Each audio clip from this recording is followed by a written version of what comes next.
আপনি মানুষকে সালাম দিবেন, আসসালামু আলাইকুম, সুন্দর করে দিবেন, আগে আগে দিবেন, বেশি বেশি দিবেন, সালাম পাওয়ার আশা করবেন না।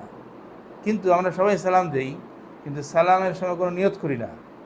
মানে সালাম দেওয়ার মধ্যে একটা নিয়তের একটা ব্যাপার আছে।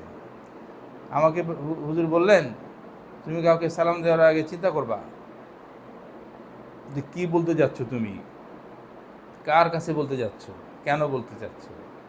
যে উই আর প্রেয়িং টু আল্লাহ সুবহানাহু ওয়া তাআলা, আমরা আল্লাহ তাআলার কাছে একটু দোয়া করছি, আমার ভাইয়ের জন্য দোয়া করছি যেন আল্লাহ তাআলা তার উপরে শান্তি বর্ষণ করেন।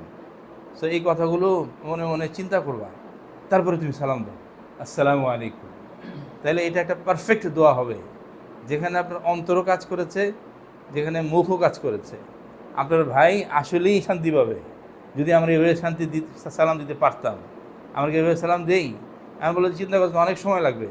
বলে না, হুজুরের কথা পরিষ্কার, প্রথম প্রথম একটু সময় লাগবে, কিন্তু আরেকবার খেয়াল করলে সব চিন্তা একবারে চলে আসবে, পরের বেলা কষ্ট লাগবে না। তো আমাদের অনুভূতি থেকে এই জিনিস কাজ করে। আসসালামু আলাইকুম, আমরা আমার ভাইয়ের জন্য শান্তি কামনা করছি, নাকি it becomes a formalities, it almost became formalities. এই জন্য আসসালামু আলাইকুম শুদ্ধ হয় না, আসসালামু আলাইকুম হয়ে গেছে, অর্থের দিকেও খেয়াল করা হয় না কি বলছি। এই জন্য আমরাও শান্তি পাই না, হুজুরও শান্তিতে নাই, কারণ তাদেরকে যারা সালাম দেয় এরকম সালাম দেয়, আবার ওনারাও যখন সালাম দেয় তখন খেয়াল করে না। সাধারণ মানুষ শান্তিতে নেই, কেউই শান্তিতে নেই। তো শান্তিতে থাকার জন্য একটা সবচেয়ে সহজ কাজ হচ্ছে সালামটাকে সুন্দর করে দেওয়া। সবাই